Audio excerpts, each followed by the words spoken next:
So I heard the theme, and I had to tell you a story about this fellow named Tahir Kadiri.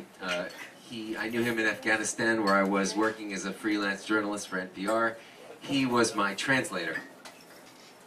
Tahir was 22 at the time. He had always an Adidas jacket. He had a big nose, curly hair, and incredible ability to memorize large chunks of human speech and then translate them back word for word. And I asked him if he had a photographic memory, and he looked.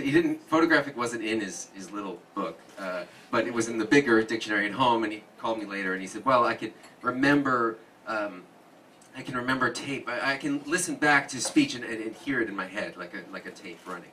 So, but sometimes he would just really fuck with me because we were interviewing this warlord or minor warlord with a really funny cough. And he decided to translate not just the man's speech, but also his gestures and his cough. So it was kind of like, the guy would be like, America, it gives us the toys, but not the schools. We need schools, and America should just get servants. Who does plant the bombs?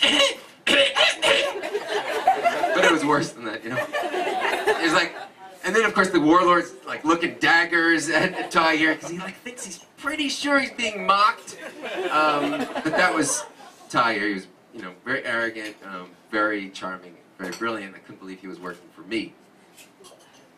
He and I were having dinner one night, the usual dinner of Coca-Cola and kebab, and he was, per usual, asking me about Shania Twain. And to change the subject, I asked him if he had a girlfriend, and he said, "Well, Mr. Gregory, it's difficult." I apologize for my bad accent here, but he says it's difficult. I have a girl I'm in love with, but there's a problem. I said, "Well, Tahir, what's the problem?"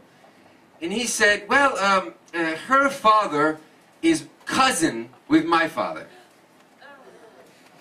So now this is a problem, not for the reason you people think, this was a problem because her father and his father were in this epic family feud together. In fact, it metastasized from an argument over olive trees a generation ago to this collage of recriminations and accusations and hate, like real hatred, which is actually so common in Afghanistan. There's an expression that says, "He hates you like a cousin." And people say this like, "Oh, he hates you like a cousin." It's kind of like, "Oh, it's raining cats and dogs," I mean, like the same kind of totally humorous exaggeration, because nobody could hate you as much as your extended family. So, this is of course, of all the girls in the village, this is the girl he's got to choose, right?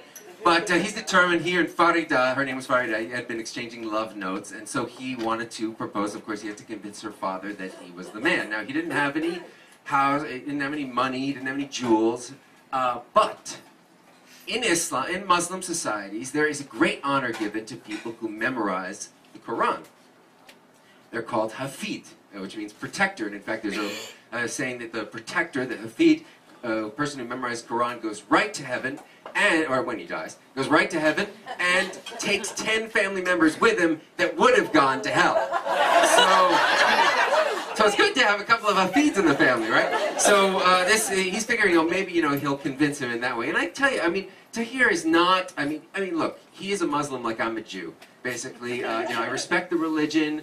I like the culture. Happy Hanukkah, everybody. But he doesn't go crazy with it. He didn't go to madrasa or anything like this. But that's where usually people go. And anyway, so it takes to memorize the Quran. It takes usually very 6 or 7 years. I mean, that's usually the expected time. The Quran is 80,000 words, 6,000 verses, and Tahir, and Arabic is not his first language. It's not even his second language. It's not the language in Afghanistan.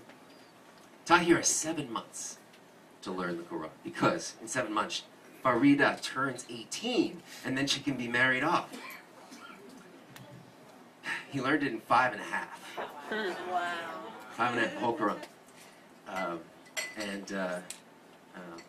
Month and a half later, Farida's father announced her engagement to a 40-year-old import-exporter named Walid. Second wife. So, 18-year-old girl, 40-year-old guy. And Afghanistan doesn't age you well, right? What happened, though, to Tahir was, this is, of course, the period when I got to know him, and he didn't give up. He knew he couldn't get the girl, but he was determined to show the father that he was wrong. I mean, he was wrong in every way, wrong in his ideas, wrong in his prejudices. And I mean, Tahir had gone from basically trying to end the family feud to just stoking it, you know? And he learned English better. He started working with journalists like me and other journalists, and then he worked with the guy from the BBC who recommended him for this fellowship, and he's applied to the scholarship in London, got the scholarship. He's in London. This Afghan guy, he's 23 years old. And I got one email from him at the time, and he said, you know, London is very rainy. I think about Farida every day. I think she'd like it here. And say hi to Shania Twain. And he didn't say this, but I think that probably he does think also about Walid, the 40-year-old husband, and maybe he does think also about the father.